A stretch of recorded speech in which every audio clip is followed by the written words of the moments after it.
Hello there, this is the voice of Stewart Pearce, and welcome to Deep Dialogues, a series of 12 remarkable conversations that I'm having with male soul stewards from all over the world, these extraordinary men who are transmitting unconditional love, empathy, and vast waves of spiritual intelligence, encouraging us, inspiring us, enthusing us into living a new level of living, and thereby creating a brave new world.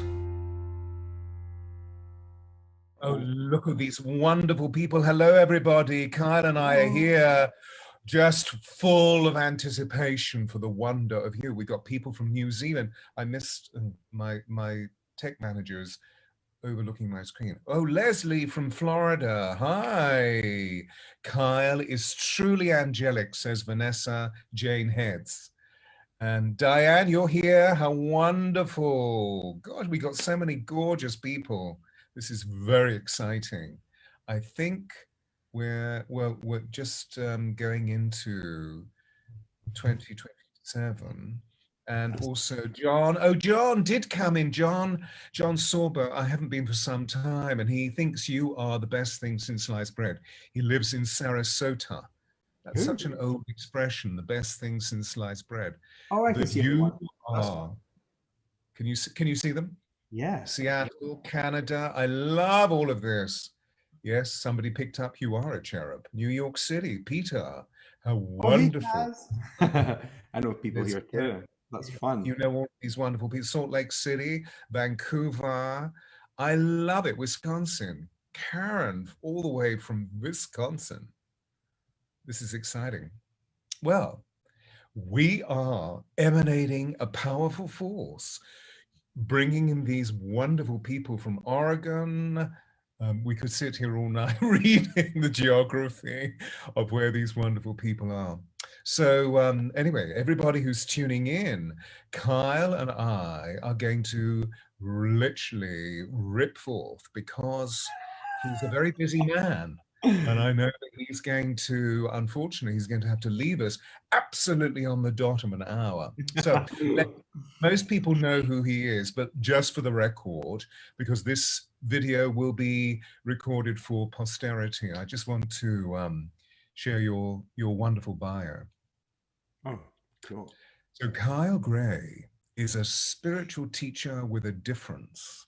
With a love of streetwear, style, and fashion, this modern day angelic emissary brings an authenticity and accessibility to the field of spirituality and living as a higher vibrational being. Kyle, of course, as we know, is an international speaker and best-selling author of at least 7 books. He probably has 7 more waiting to be written, including the much-loved Angel Prayers and Raise Your Vibration. Now, Kyle's books and oracle cards have been translated into basically every single world language, and this allows his sacred work to reach far and wide across the globe. At the end, of course, I will mention your website. I'm not going to do it now because I don't want anybody clicking onto it. I want their full attention to be on you. So, Kyle, this is a great pleasure. Thank you so much for coming and joining me on Deep Dialogues. I mean, that has to be the best sounding bio I've ever had read to me. The master of the voice. It's such a pleasure to do this with you. Well, bless you, darling. It's, what I do is enjoy the enormity of your contribution in our lives and honor you with the degree that is necessary, I feel, with the superlatives that go with it, these wonderful words that describe not just the enormity, but also the miraculous nature of your contribution. And of course, we all know how that's been registered in the public consciousness, because although there you were, I believe, awakened at quite a young age, that when you stepped forth, I think you had a column in the Glasgow Herald, is that right? Sun, the Scottish Sun. Scottish sun, which I'd love to hear about. And then you moved into the evolutionary cycle of that was being revealed through your spiritual lineage. And as a result of that, suddenly everybody wanted to know about Kyle Gray. So congratulations, it's been amazing. So you started with the Sun, the Scots Sun. Yeah, well, I actually used to write for a magazine when I was 17, called Vision Magazine. You might remember it. I was with Vision, and then I wrote a little section in Spirit and Destiny way back then. And then I took a little bit of time off because I was really young and just trying to find myself. And then when I was 21, the Sun had offered me to have an interview to, write this column, which they called the Angel Whisperer. So yeah, I initially had so much resistance to writing for many different reasons. One's that I didn't fully align with the Sun. Like, that wasn't something that excited me. And then I was also just resistant about publicly putting myself back out there because I'd managed to scale back. And but they told me that this was an opportunity to help a lot of people. And they actually really, I stayed there for 5 years. They let me write about angels in a way that was unedited. They'd edit my mistakes, but they really let me share it in a way that was different and new, and also, beyond the mainstream. So I was really excited to be there. And it was while I was at Hay House, opportunity to do theatre tours and speak in different places started to build up. And then I ended up coming to Mind, Body, Spirit as my first kind of big thing. It was 11, 11, 11, and you were speaking at it. That's right. This was where we met. Yeah. And then there was I don't know if you remember, you were on the stage and then there was people on pillars like holding the light. I was one of those people. Yeah. So Oh, yeah, right. so Right, cool. right. Yes. Yeah. Yeah. Yeah, That was extraordinary. The 11, 11, 11 Congress. And then amazing, amazing. into 12, 12, 12. Yeah. Yeah. It was Yeah. so cool. So yeah, And so over this span, this yeah. journey that you've been on, do you feel that the intensity of your connection with the higher realms, with the angelic communion, has it increased? Has it amplified?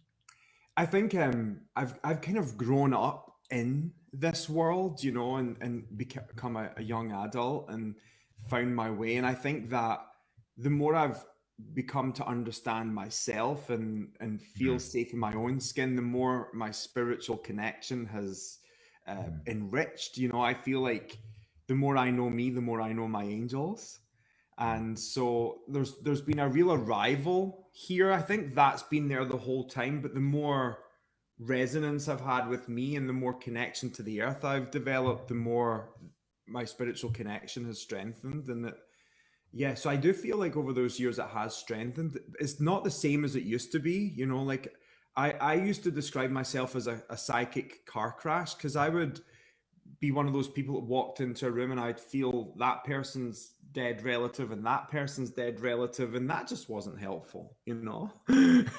So now I feel like I'm more honed in and more tuned in, and I feel like I have a legacy and a purpose that I'm working towards. It feels like a clear vision. So yeah. Fascinating.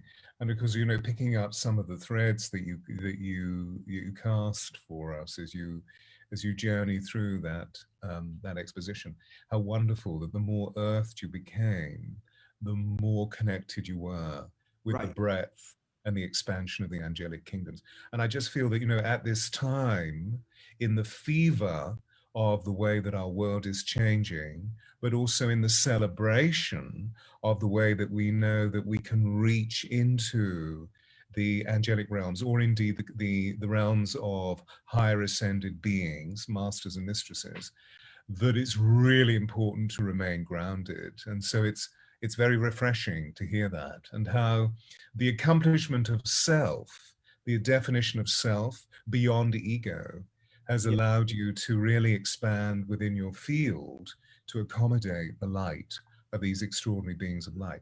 This is the real core of what integrity means, isn't it?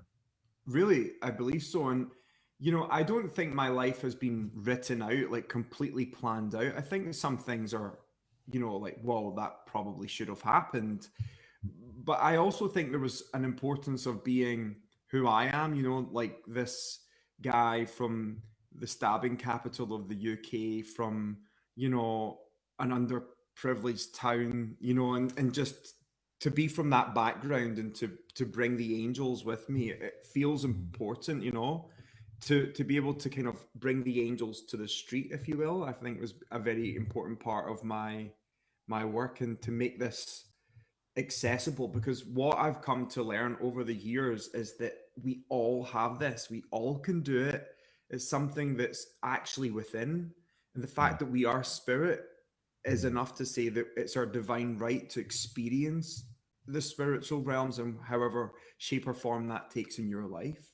And I think that's been a really essential part of my work, is like being able just to see working class people and say, you know what, this is something that we deserve to experience too, and to encourage that. It's been so exciting. And of course, spiritualism has always been alive in communities like the community that you're speaking of. I mean, I can remember many, many, many years ago when I was an actor at the Citizens in the Gorbals. Yeah.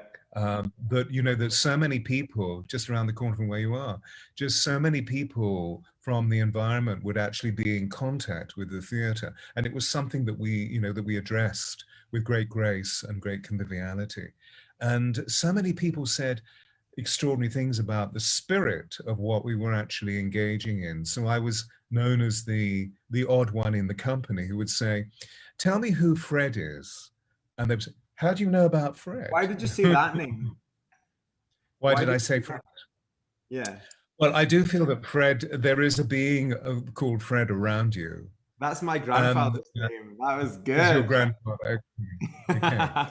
And in fact, just as you were speaking, I received, as you know, that wave of energy of these extraordinary pockets of knowing about you, because I feel that I do know you, but Yeah, from a social point of view, we've just met. And I think you feel the same about me. So I would love to give you a reading as a gift for Christmas. That's so cool. That would be really exciting.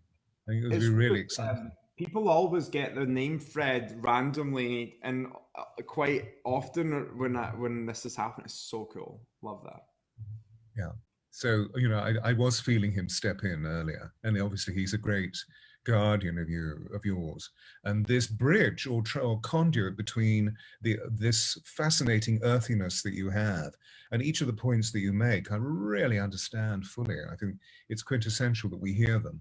Now, at the same time, I know that you are abreast of all the exciting changes that are taking place in the moment. And some of those changes are very challenging.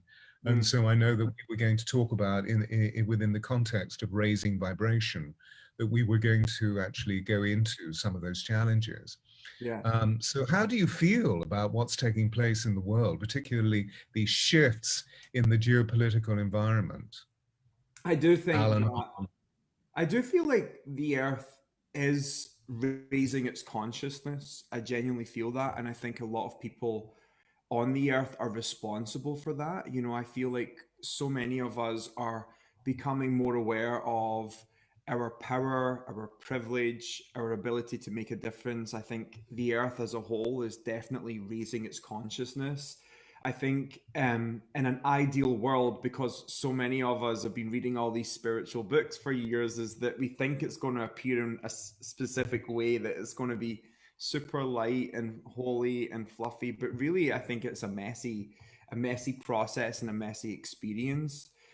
There was a dream I had not that long ago, and there was this voice that said, you have to realize that you have significance, but in the grand scheme of things, you are insignificant, and not in a bad way. It wasn't about you're not important, but I think the Earth is going to continue whether we're here or not. She will find a way to survive.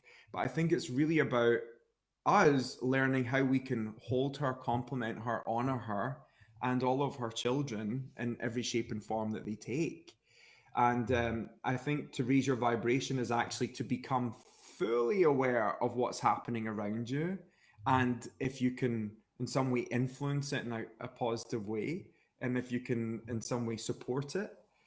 So yeah, I thought raising your vibration at one point in my journey was going to be that I was going to leave this plane and I was going to ascend it. But really, I think it's about fully arriving in the body. And as we fully arrive deeper into our heart and ourself, the more our vibration will actually rise. So it's not about leaving, it's actually about arriving. And the truth of the matter is, myself included, so many of us space out. We're trying to leave all the time. So I don't know if that's something you've felt over your years and your journey, that it's important to come back to you and to feel the body and to be in this and to recognize that your influence doesn't have to be extreme, it can be subtle. Oh, absolutely. Absolutely. I mean, many people know my story that as a child, I was able to see the multidimensional universe and couldn't fit in with conventional learning because I was profoundly dyslexic and profoundly synesthetic. So I was seeing sound, not just hearing sound, but seeing sound. And I spoke about what I saw. I spoke about the angels that I saw. I spoke about the nature spirits that I saw. I thought everybody saw what I was seeing. I was cast within this beautiful, innocent little boy. But I soon discovered that it was actually creating a lot of real concern, because these were the post-war years when I was born, when I was a child. And it was very challenging. So I shut up, and literally coming back to the metaphor and the literality of what we were saying about body, I just left my body. And I left my body and I listened for 2 years. In other words, I self-muted for 2 years and just listened and found stillness. So I found a way of coming back into my body. And then I had the ability to leave and come back and leave and come back. But as an actor, as a young actor, because there was nothing else that I could do, what I could do was, everybody said, there's something about your voice. There's something about your voice. So I really thought, okay. is. And then somebody said, well, you should become an actor. And I thought, okay, I'll become an actor. So I became an actor. And that's when I learned how crucial it is to really live, to really be grounded absolutely in the body. Because if the actor is suddenly spinning out of control, whatever they do becomes really mawkish, rather than really sitting in the depth of what the emotional resonance is all about. But of course, then when I began to wake up in the late 70s, because of my mother's death, there was a huge burgeoning of all this psychic energy that had been waiting to be expressed for many years. And that's when the masters came, when the student is ready, the masters come. And they were all saying, you are weighted, you are full of gravity, you must teach descension. Not ascension, but descension. In other words, drawing spirit all the way through us. Because after all, as you were saying, that's why we're here. Right. Yeah. I think we're really genuinely born to experience this realm, not to escape it. To fully see everything that's happening on this plane and on this realm, and also recognize if we can in some way leave this realm in a better way than we found it, then our life has been extremely purposeful.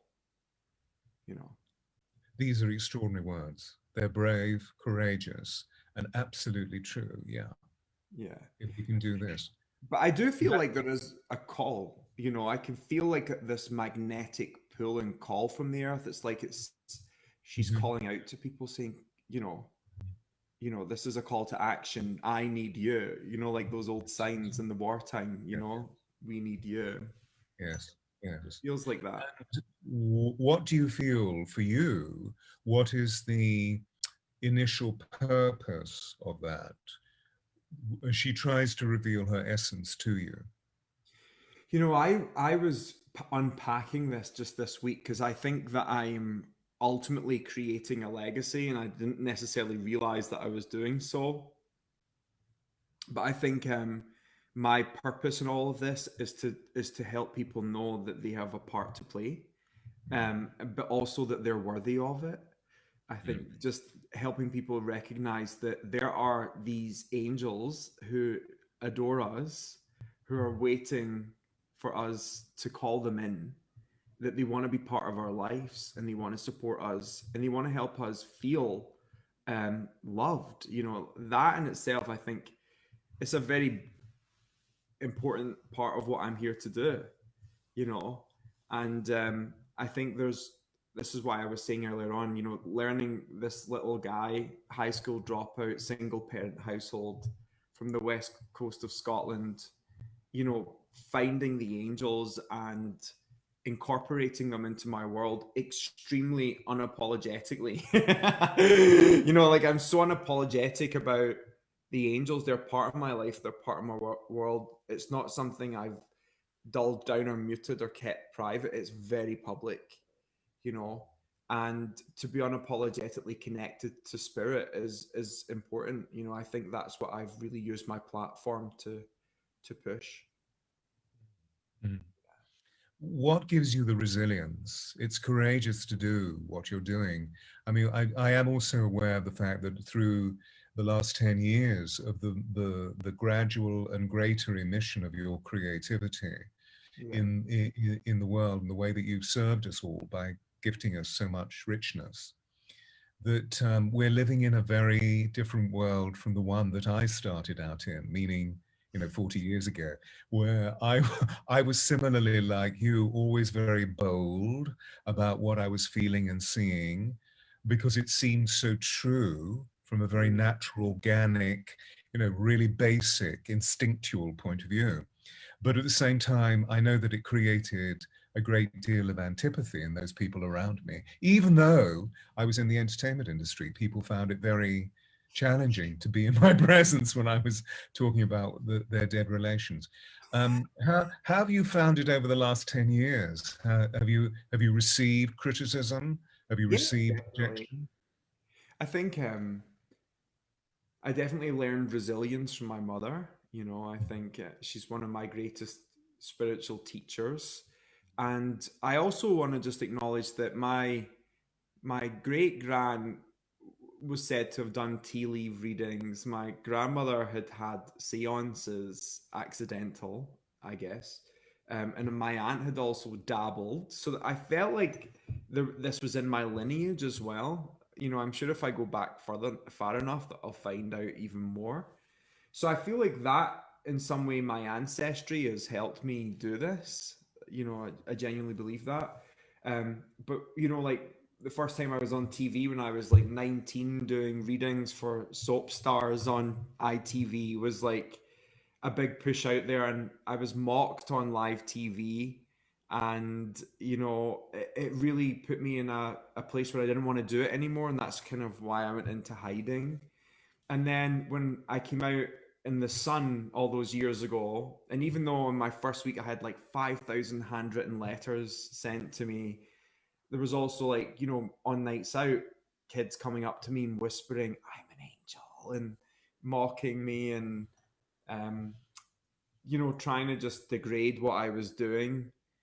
But I have to say, over the years, people have apologized to me for being rude and for doubting in me, because I think reputation speaks for itself. And the fact that I've been doing this now since I was 17 years old, here I am, you know, 15 years later, still doing the same thing, still working on the same core mission, still building the same legacy.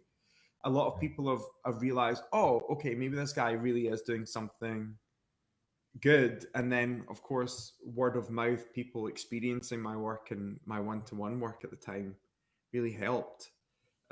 You know, but it has been nerve wracking at times. Mm, You know, and mm, still today, people have done things that,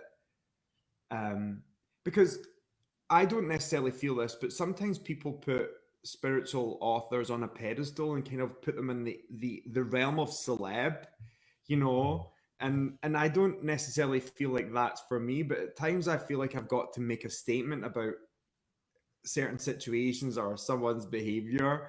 And I think that we've been fed wrong information that all spiritual people have to be these virginal, you know, clean people that do everything beautiful and follow to a certain way of living, and that's never been me. Like, I like rock music and I like tattoos, and and I eat red meat, and I like beer, and but that's important because not everyone who is like that is going to feel drawn to me, but it's also showing that this realm is diverse and there's all different types of people and personality types, and that's a good thing.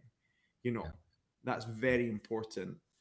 I think the fact that so many teachings came from the East, the whole renunciate stuff is kind of being fed into our practices, but that's not what I chose. I chose to be a householder and to live in this realm with normal things, and now an extremely blessed life. It's important. Yes, and the renunciate syndrome is also deep within Western mysticism, within Yeah, Judaism, within Christian mysticism. yeah. Um, there's a darker realm within Islam, within Sufism, which tends to be an extremely hidden esoteric practice and is only really beginning to emerge. Hmm. Um, but what I want to also remind us of is the way that you've journeyed with such a smile on your face and within your heart. Yeah. And you've always shown lightness of mood. You've always shown not that you don't have gravitas. You have a lot of gravitas because we can feel that when you speak, the energy ripples all the way through you. It's not just of the head. It's Mm. not just an idea. You speak it as though it were an experience.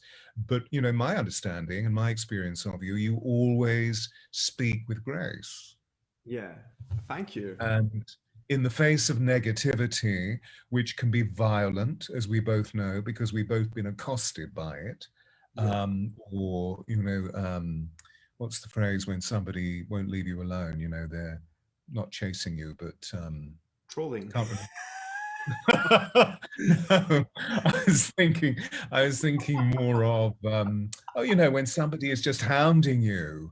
Right. I'm saying trolling. That's a millennial word now. What's that? What's that? Anyway, well, it'll come to me. But extraordinary words seem to be doing something very different as the molecules of my consciousness become separated.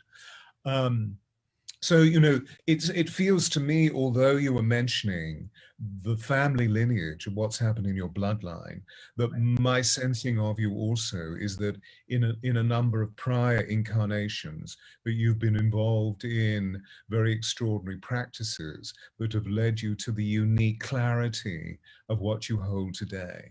I feel And that. that's to do with your spiritual lineage, because you have a level of devotion and a level of discipline within your work that I feel is really important to acknowledge. And I know that I had the fortune of a pre-show chat, and people are stalking. Thank you, Donna. That's it. Oh, you Stalking. meant stalking. But Okay. that was the I've had word. a That stalker. That trolling, was but stalking. horrendous. Thank you. I just saw Donna had written it. New Yolanda said, "Stalking you? Yes, darling. Somebody was stalking me several times. I had to get the police involved the other day." Um, that what you've been able to do is to actually carry yourself in a very extraordinary way. And I know that you've shared with me the disciplines that you use to raise vibration. These are commendable, may I say, as being slightly older than you, although you're my brother, that these are commendable in one so young. So well Yeah. done. Tell us about how you raise your personal vibration. So I've always had a meditation practice, probably since I did my first meditation in school when I was around 13, because I had a Buddhist religious studies teacher called Mrs. Barr, and she was a very influential figure in my life, and we kept in touch until she passed away. So she was like a really amazing figure who introduced meditation to me.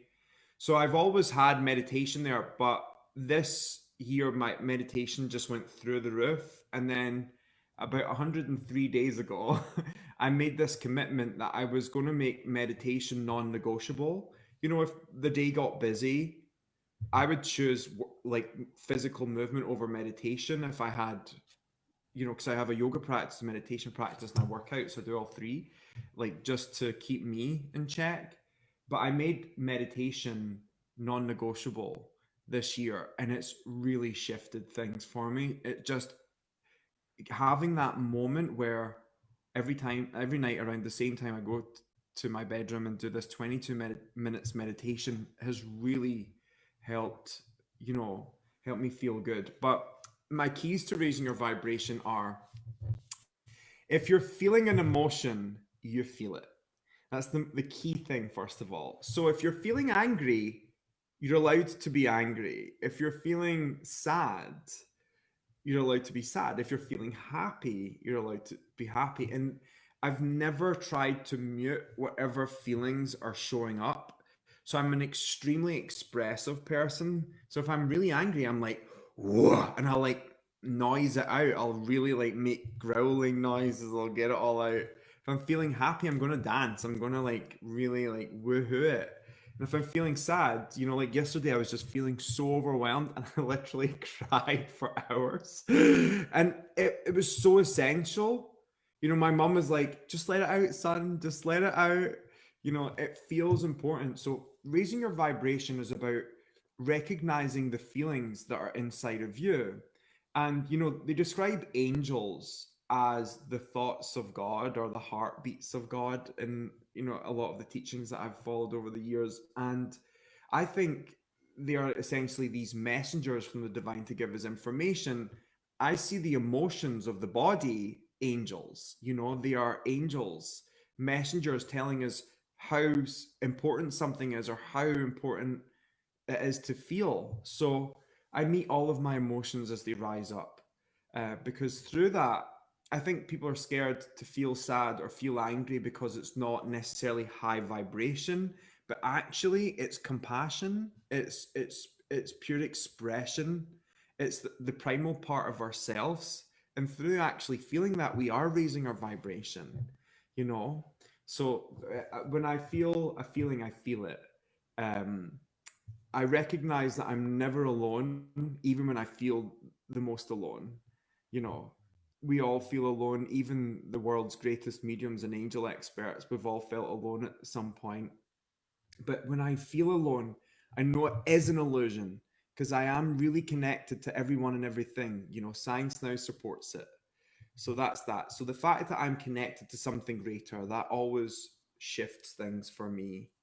And the other thing is what I how I treat the vehicle is ultimately how I'm seeing the soul.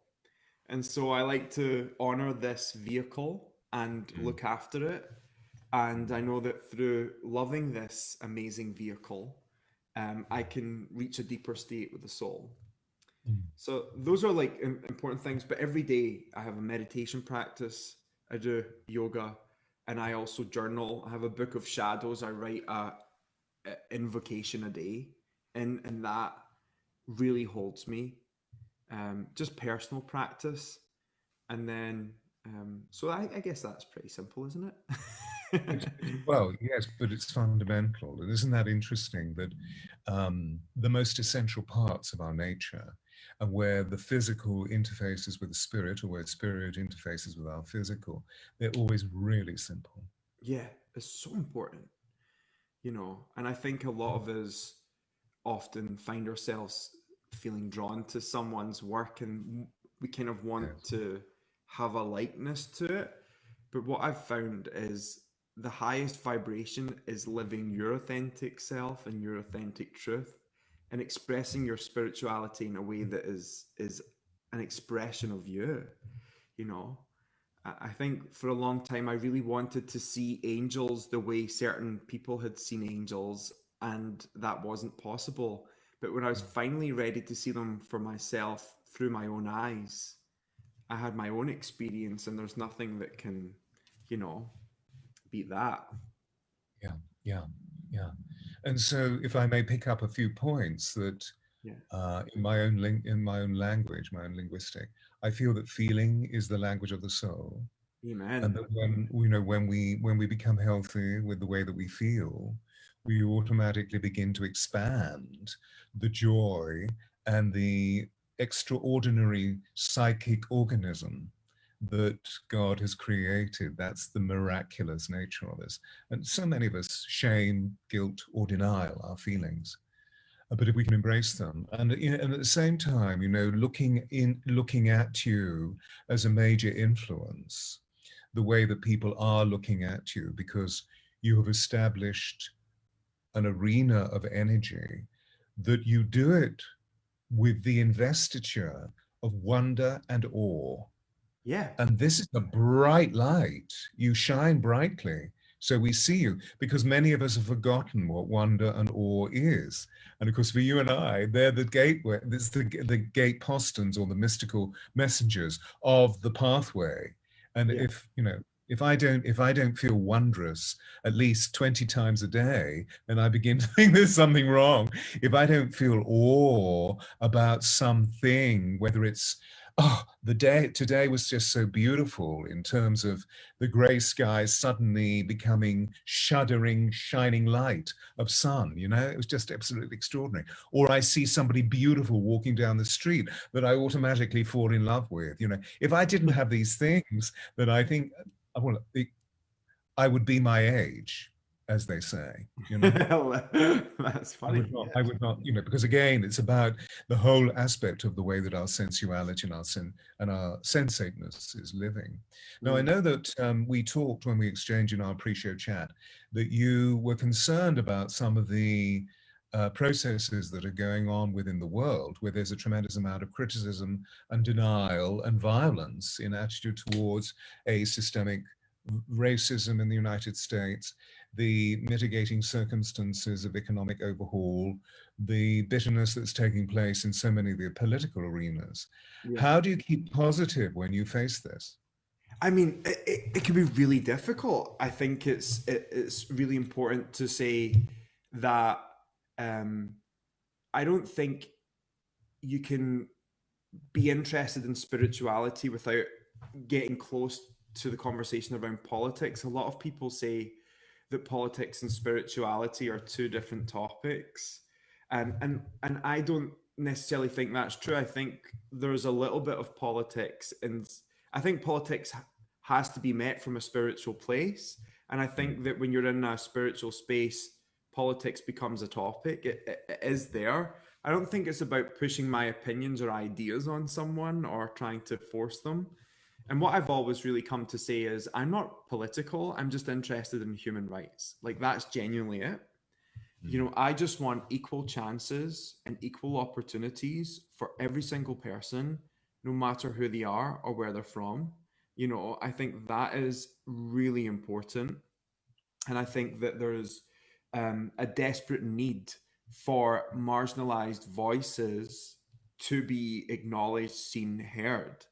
And in my own realm, I've been trying to direct conversation around that for many years now, and encourage these conversations, and I'm continuing to encourage these conversations. And I guess change doesn't always come as quick as you'd like it to.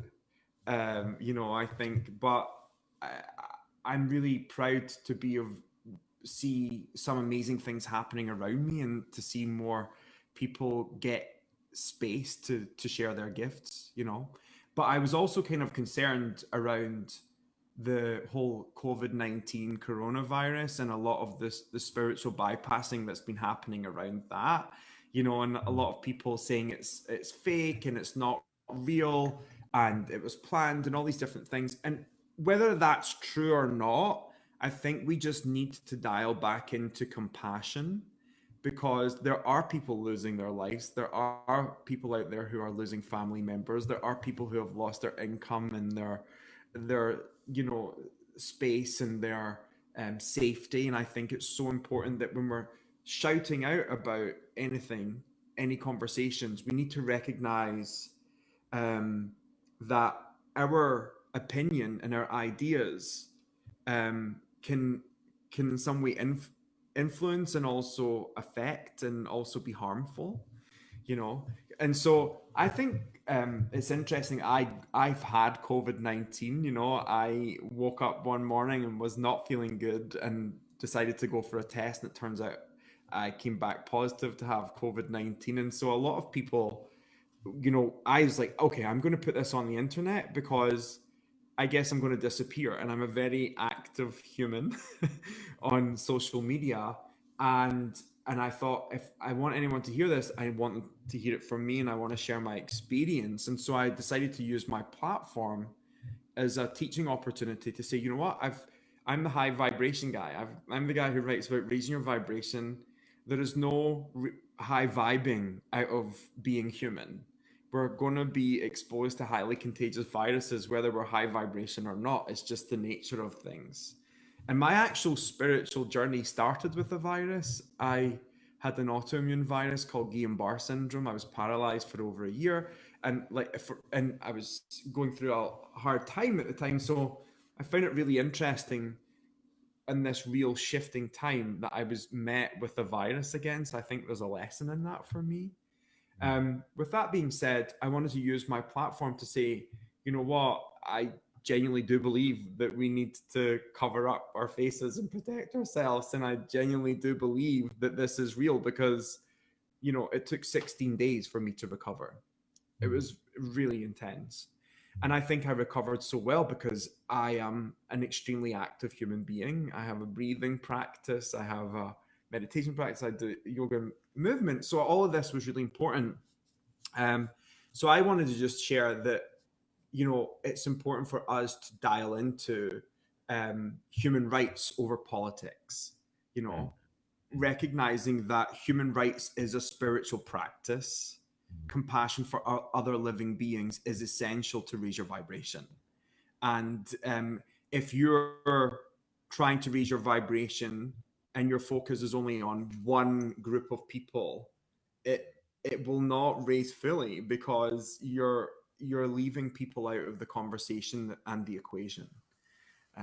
So that's something that I became aware of. And I guess when we start to get these book deals and these audiences of like 200,000 people following us, you know, we have to really recognize that we have influence and we can also positively influence.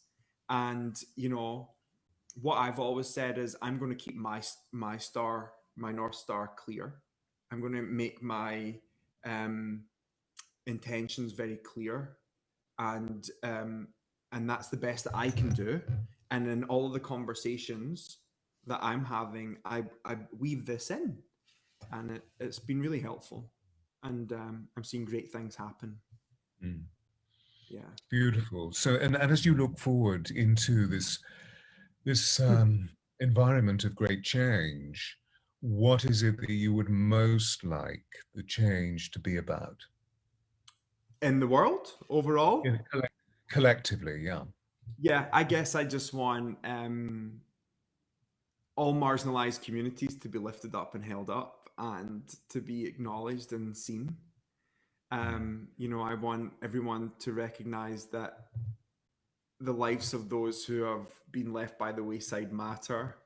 I want people to recognize that there are children that are being forgotten about and left in certain places and borders, confinement and concentration camps right now.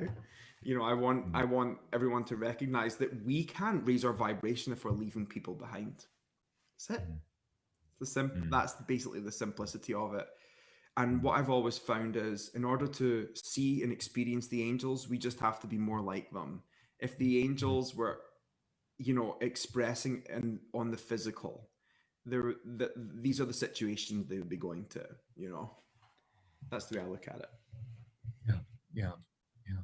And when you look into the force of Al-Anon and the great dichotomy that's taking place in the United States of America at the moment, do you feel affected by it? I guess I do, you know. I think when you publish books in America and, you know, like 60% or more of your following is in America, you can't help but feel drawn into the conversation.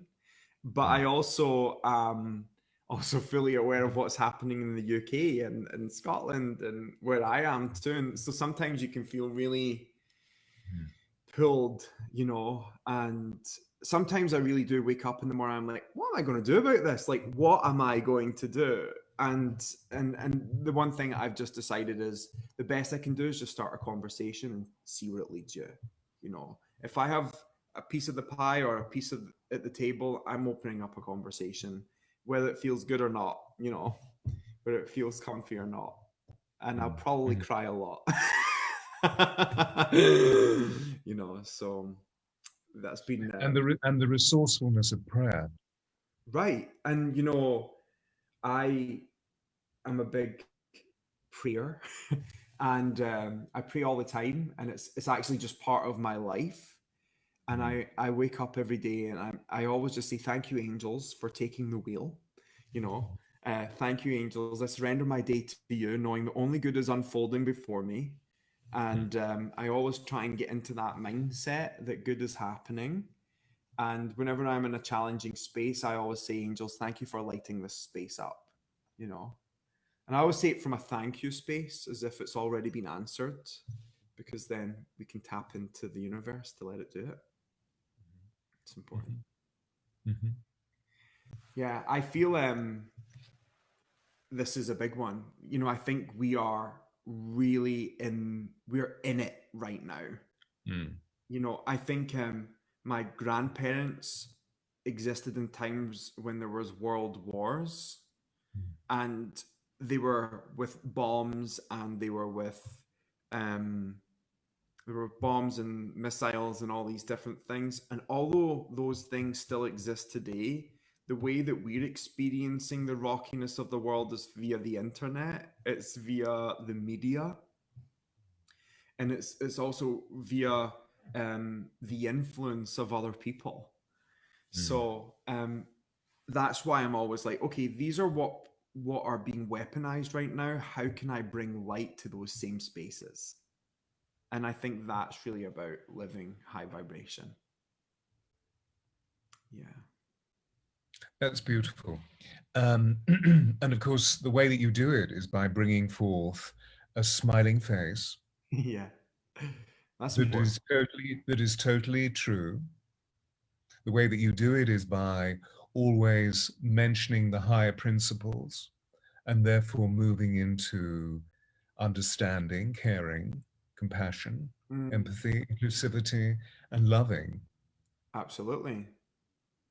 And you know, it's these measures I feel are the only measures that are going to get us through, because they are taking us back into our spiritual toolkit. While, as you say, we move into the internet, which effectively is becoming a war zone. It is. It is. But I also think it needs to happen. Like, I think that, you know, it's like when you go for I've done a detox in India, and it was the most horrific experience of my life, but it was also very revitalizing at the end.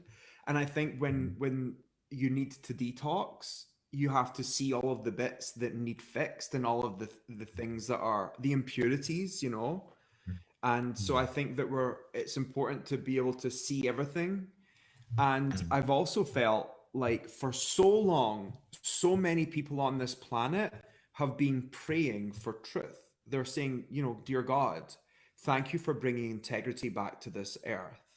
And so I think that in many ways, integrity is being revealed, but also people's true colors and who they are and what they stand for is being revealed, whether we agree with it or not, you know.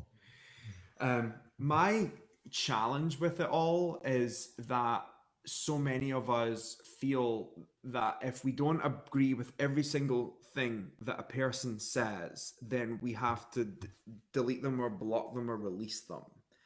And I will say that having, you know, connections to people that are of different ways of thinking has been very helpful for me to realign my own senses and truth. So, you know, I'm not saying we have to befriend the most challenging people, but what I'm saying is when people have a contrasting opinion, I think that's helpful to help us dial into what we really care about and what we believe in.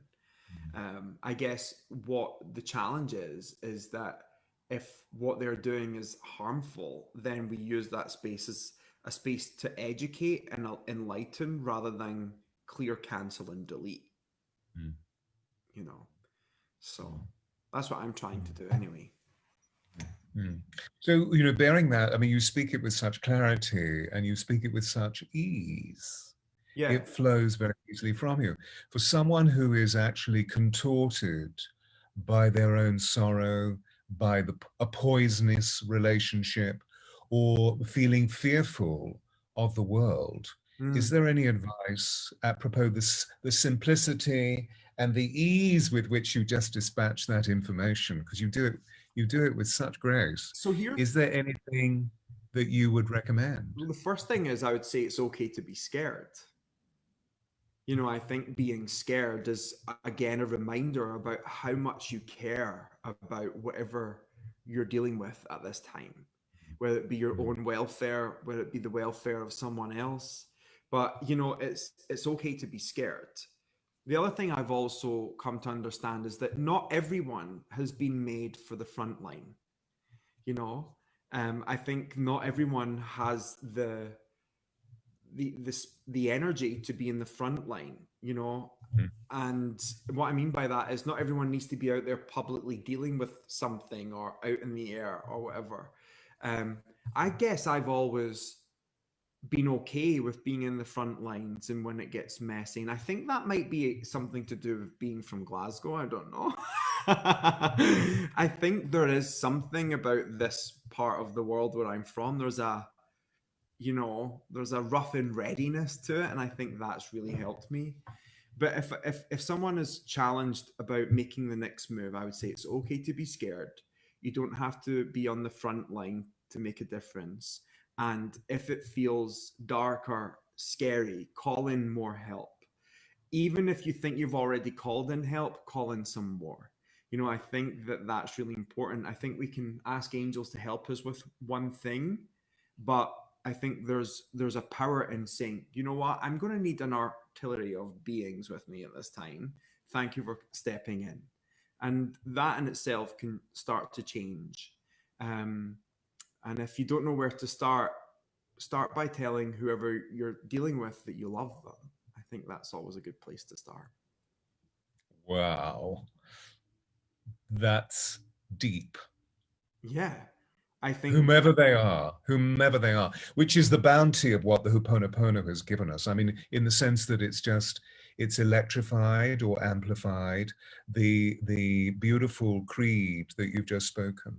That, that if we can get over the rage by expressing the energy in whatever way we need to do it, which is writing it out or dancing it out or making it love out or walking it out or meditating it out or hammering counseling the it. mattress Okay, with a hammer. get hold of a effing cushion and beat the shit out of the cushion. Then once we've done that, so we're not projecting it onto other people, we begin to really remind ourselves that there is a miracle on the other side, and that all we need to do is to see the rainbow in the sky, as Maya Angelou would say. And therefore we can start to love, because there is always something within other that we can love, as I've discovered over the years. Going back to something you said earlier, I remember at the time when Mr. Trump became president-elect, I just arrived in Los Angeles in November of 2016, and I got into the hired car and my cell phone rang, and so I criminally answered it while I was driving, and it was my publisher saying, what are you going to say? Can you write me a blog? And I said, yeah, absolutely. Of course, I'll write a blog. I'll write a blog about it. But right now I'm driving and I need to get to Los Feliz. I don't know how long it's going to take me, so give me time.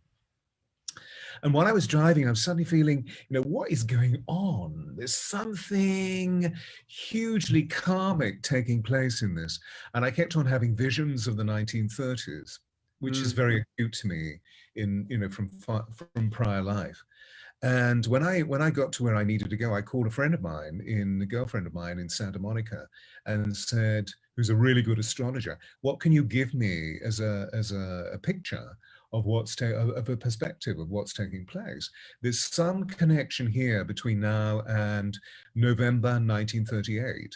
And she looked into it, and there was almost an astrological mirror between what we were going through in 2016 and Kristallnacht, which was the night in most of the German cities where the SS stormed in and 45,000 Jews were exterminated. That was the beginning of the Holocaust. So there is a karmic debt which is being played out. Right. And so I delve a little bit more deeply, and this was the point of my revelation. And I found a poem that was written in the 1930s, which I feel is really applicable for today. And I'm not going to speak all of it, but just a small section of it, where it says, "Thank God our time is now, when wrong comes up at every turn, never to leave us till we take the longest stride of soul we humans ever took. It takes thousands of years to wake, but will you wake for pity's sake?" Whoa. And it seems to me that you woke with pity on your lower lip, and with love in your heart, and compassion in your soul, and a wee bonny smile on your face. Oh, you're very good at that. Very good. Well, I'm a Stewart. Oh, yeah, of course. Do you see? But I'm an STEW. Anyway, there's a whole story about that. We won't go into it now because it's all about my paternal grandmother was a Mary Elizabeth Stewart from Edinburgh, from Morningside. Oh, really? Very, very nice. Anyway, so there's a whole story there. I've mentioned the word or the phrase Al-Anon about 3 times, and I've noticed that you haven't necessarily picked it up. Al-Anon, as in Al-Anon, as for the family and the friends of people, and is that what? Am I missing something? No, I was really talking about conspiracy theories. Oh, right. Okay, got it. In support of Mr. Trump is my savior. Oh, right. Yeah, conspiracy theories. Oh, goodness. Yeah, it's just not my realm. I think there's probably, there's so much stuff happening in the world, it's really hard to stay on top of it. But if theories or conspiracy theories are harmful to people, I'm not interested in them. That's as far as I'll go. I'm quite happy to talk about Area 51 and bunkers and the idea that there's alien stuff hidden out there. Like, that feels exciting, But I think people are writing it's QAnon. There's a QAnon. Al-Anon is for family and friends affected by alcoholism. QAnon. Absolutely. Is the conspiracy craziness that is mental. Yeah. So if you met an alien tomorrow, yeah, what would you say to an alien? What would you say? I'd be like, "Where have you been? We've needed you since 2016." No, because no. If I met an alien, honestly, I would genuinely love that.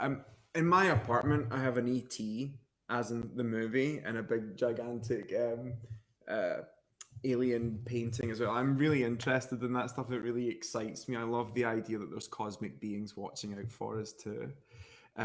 So yeah, if I met an alien, I'd be like, "Hey, do you want to go to Five Guys for a burger and have a chat?"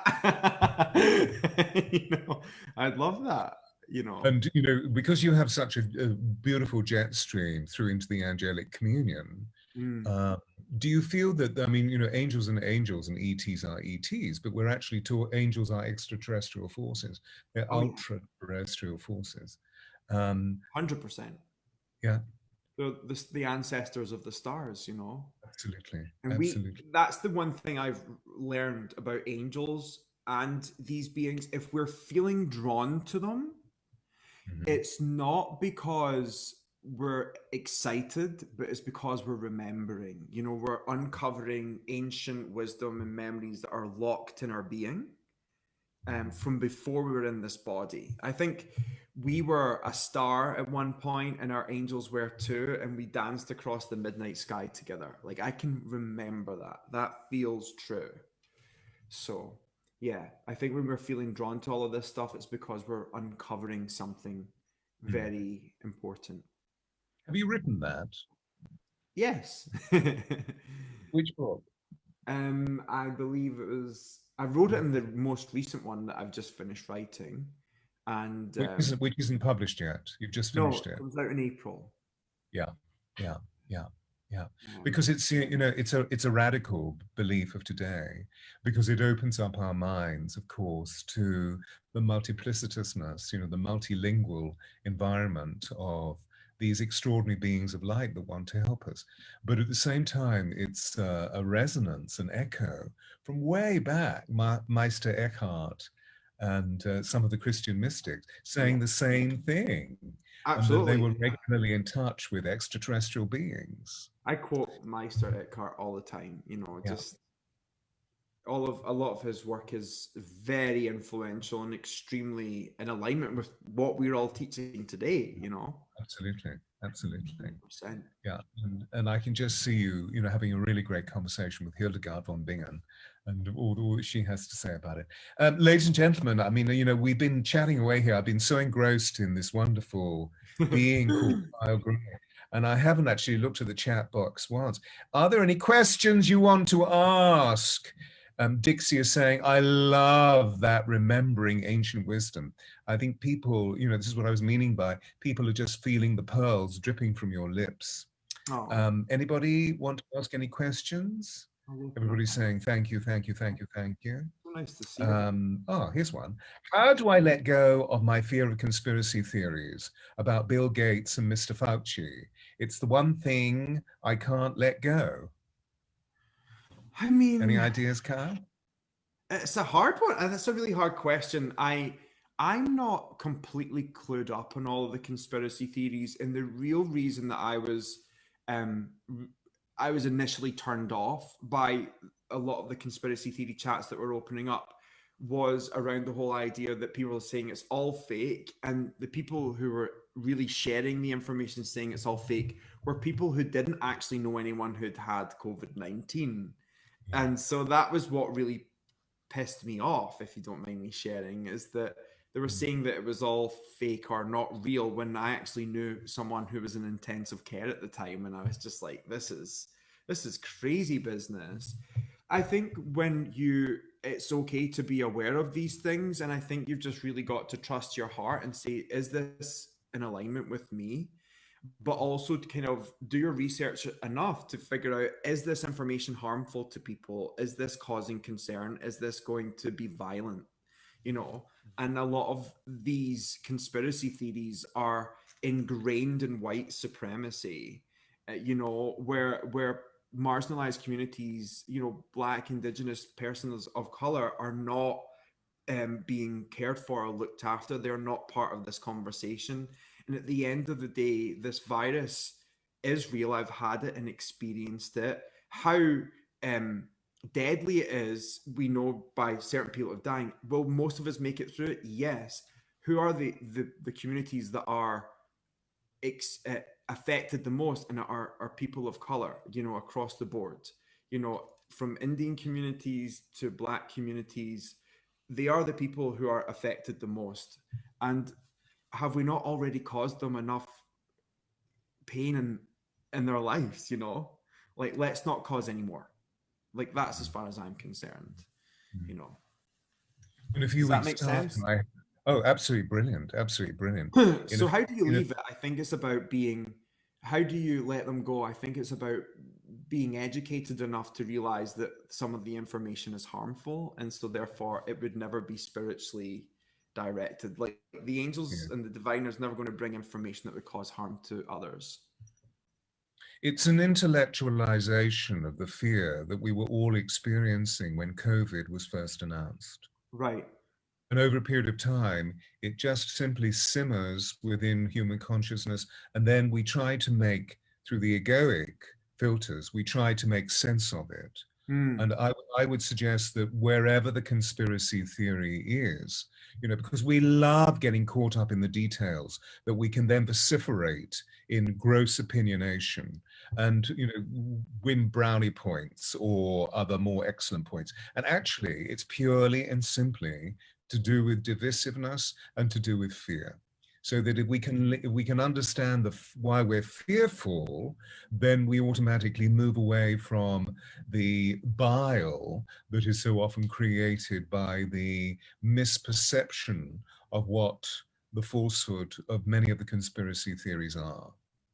Yeah. And you know, it's a wonderful opportunity. I mean, you've been talking about it so much, where we can use our bodies as the organisms that our spirits are living within. So, for example, let's go into the heart and feel, what is my heart feeling about this fear, rather than what is my head feeling or Right. thinking. Yeah. Can you discuss anything about Lemuria and Atlantis? Oh my goodness me, we need another hour. So I'm going to be inviting this wonderful person back on. Mr. Gray is going to come back on. Deep bow of gratitude. Critical thinking is required. About what? What about David Icke? He has some interesting theories, but they're all based on fear. So which do you want? Do you want to have an intellectual orgasm, or do you want to actually have, you know, really reveal the fear and heal the fear in your life, and therefore heal the fear in everybody else's lives, not by suppressing it, as Kai was saying, but by truly, truly living it. Anyway, so Kyle, we've reached the ecstasy of completion. You're so funny. You've just given us a wonderful spiritual orgasm. So I want to thank you from the bottom of my heart for being here. You're a very remarkable witness of the angelic communion, and it's been an absolute pleasure to share with you. And for all you wonderful people that have been listening in, return. I was when Kai was talking about systemic racism, or talking about, you know, people of color. In 3 weeks' time, I actually have the wonderful Larry Ward coming on. Now, Larry is an African-American gentleman who witnessed the whole of his family being assaulted and killed by the Ku Klux Klan when he was a young man. Yeah. And over the years has actually developed an entire teaching model derived from Buddhism, where he explores what American racial karma is all about, and no holds barred. He is going to be revealing, this is a wonderful bodhisattva, he is going to be revealing what his techniques are. So to And all you of you. did an amazing one with Ruth King, which was With Ruth King, yeah. very incredible, I have to say. Just wanted to point that out. Yes, thank you so much. Ruth has written the most extraordinary book called Mindful about Racism. It's interesting how they're both Buddhists.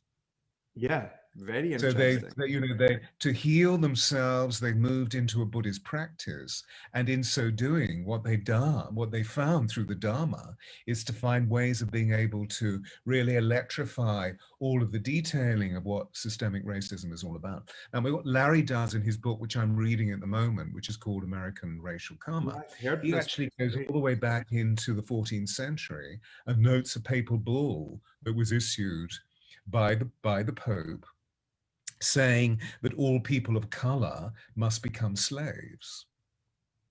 Wow. Anyway, so he's going to be talking about this. Wow. And other things to do with, you know, we whites when we stormed into South Africa. So, Kyle, please stay where you are while I close down. Namaste. Namaste, namaste. And everybody, if you don't know this wonderful gentleman, go to kylegray.co.uk or .com? .co.uk. Yeah, that's why I faltered, because I always think .co.uk. Okay, so go, and obviously he's immensely alive on Facebook, Kyle Gray, and it's Kyle Gray, not EY. He's a Gray. Remember, he's a Scotsman. True Scotsman. Please stay there, Kyle, and I'm going to say goodbye, and I love you all to everybody.